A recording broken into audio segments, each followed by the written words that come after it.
ರಾಜನು ನೀನು ಬಂದೆ ಯೋಗವು ಒಮ್ಮೆ ಬರುವುದು ನಮಗೆ ಯೋಗ್ಯತೆ ಒಮ್ಮೆ ಉಳಿವುದು ಕೊನೆಗೆ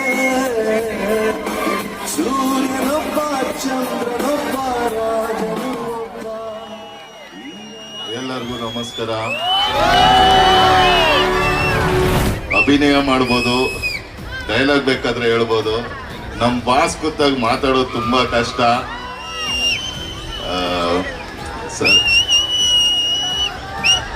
ಸರಿ, ನಾನೇನು ಮಾತಾಡಲ್ಲ, ಒಂದು ಡೈಲಾಗ್ ಹೇಳ್ಬಿಡ್ತೀನಿ.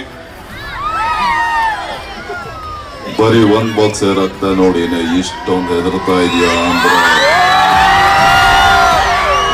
ರಕ್ತ ನದಿಯಾಗ ಹರಿಯೋಕ್ ಮುಂಚೆನೆ ನಿನ್ನಿಂದ ಹೊರಟ್ಬಿಡು. Thank you. ಯಶ್ ನಿಮ್ಮ ಮುಂದೆ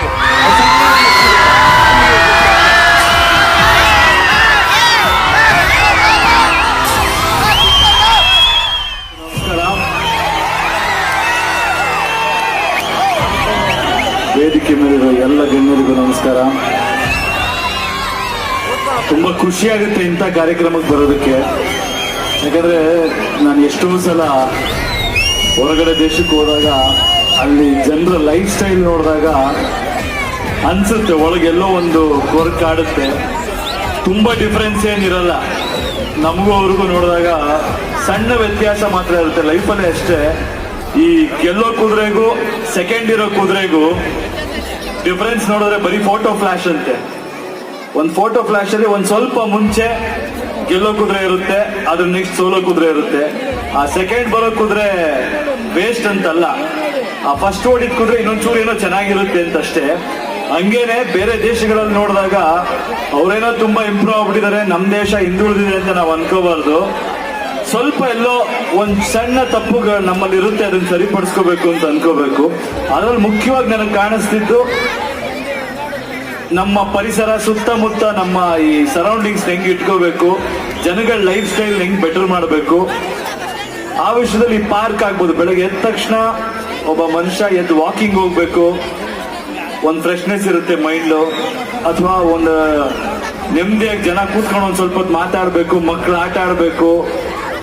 ಪಾರ್ಕ್ ಅಂತ ಕೆಲವು ನೋಡ್ತೀವಿ, ಸುಮ್ಮನೆ ಗಿಡ ಹಾಕಿರ್ತಾರೆ, ಒಂದ್ ಇದು ಮಾಡಿ ಬಿಟ್ಬಿಟ್ಟಿರ್ತಾರೆ. ಹಂಗಲ್ಲ, ಯಾವಾಗ ಅದು ವಿಶೇಷತೆ ಅನ್ಸುತ್ತೆ ಅಂದ್ರೆ ಏನೋ ಒಂದು ಕಾನ್ಸೆಪ್ಟ್ ಇರ್ಬೇಕು, ಕ್ರಿಯೇಟಿವಿಟಿ ಇರಬೇಕು. ಇತಿಹಾಸ ತೆಗೆದು ನೋಡಿದ್ರೆ ನಮ್ಮ ದೇಶ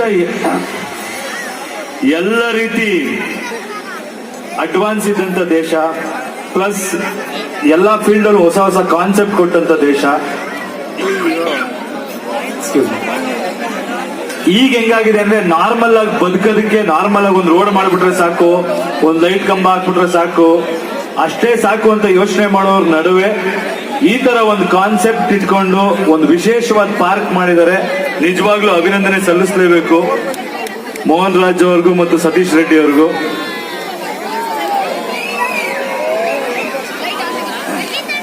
ಅಫ್ಕೋರ್ಸ್ ಅವರೆಲ್ಲರೂ ಬೆನ್ನೆಲುಬಾಗಿ ಅಶೋಕ್ ಸರ್ ಇದ್ದಾರೆ. ಅವರು ಬಹಳ ಆತ್ಮೀಯರು, ನನಗೆ ಸಿಕ್ಕಿದಾಗೆಲ್ಲ ನಾವು ಮಾತಾಡ್ತಾ ಇರ್ತೀವಿ. ಇವ್ರ ಟೀಮೇ ತುಂಬಾ ಚೆನ್ನಾಗಿದೆ, ಒಬ್ರಿಗಿಂತ ಒಬ್ರು ಕೆಲಸ ಮಾಡ್ತಾರೆ. ಅವ್ರ ಮೇಲಿರುವಂತ ಹಿರಿಯರು ಎಲ್ಲರೂ ಅವ್ರಿಗೆ ಅಷ್ಟೇ ಸಪೋರ್ಟ್ ಮಾಡ್ತಾ ಹೋಗ್ತಾರೆ.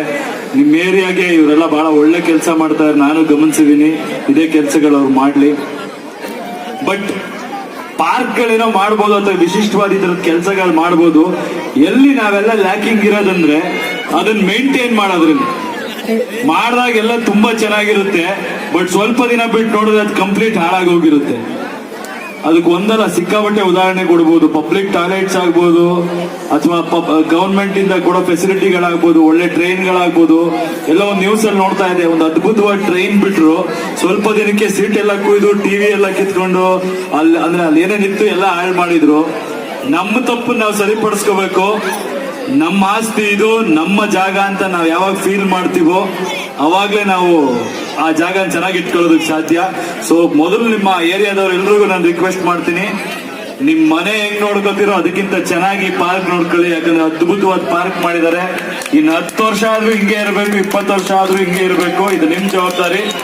ಇದನ್ನ ನೀವೆಲ್ಲರೂ ಇವತ್ತು ನಿರ್ಧಾರ ಮಾಡಬೇಕು. ಅದೊಂದು ರಿಕ್ವೆಸ್ಟ್ ನನ್ನ ಕಡೆಯಿಂದ.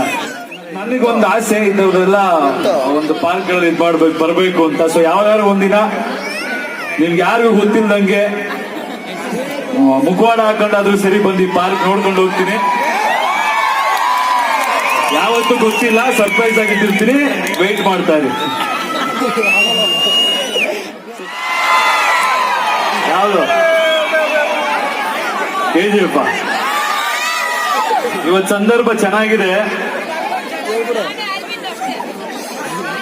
ಉಗ್ರರ ದಾಳಿ ಆದಾಗ ನಾವ್ ಹೇಳ್ಬೋದಂತ ಒಂದು ಡೈಲಾಗ್ ಇದು ಕರೆಕ್ಟ್ ಆಗಿ ಮ್ಯಾಚ್ ಆಗುತ್ತೆ ಅನ್ಕೋತೀನಿ. ಒಂದ್ ಹೊಡೆದಾಟದಲ್ಲಿ ಯಾರು ಮೊದ್ಲು ಹೊಡೆದ್ರು ಅನ್ನೋದು ಲೆಕ್ಕಕ್ಕೆ ಬರಲ್ಲ. ಮೊದ್ಲು ಕೆಳಕ್ ಬಿದ್ದ ಅನ್ನೋದೇ ಲೆಕ್ಕಕ್ಕೆ ಬರೋದು.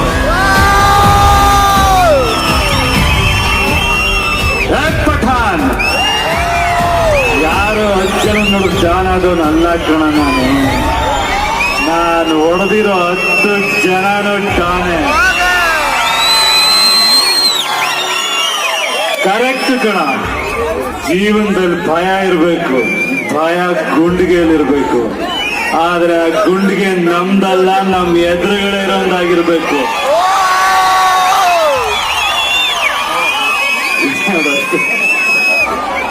Thank you. ರಾಮಾಚಾರಿ, ಸುನಾಮಿ, ಸುಂಟ್ರಗಾಳಿ, ಬಿರುಗಾಳಿ ಎಲ್ಲ ಯಾವಾಗ್ಲೂ ಅದು ಬರುತ್ತೆ ಅನ್ಬೇಕಾದ್ರೆ ಒಂದು ಭಯ ಇರುತ್ತೆ. ಬಂದು ಹೋದ್ಮೇಲೆ ಅದ್ರ ಹವಾ ಇರುತ್ತೆ.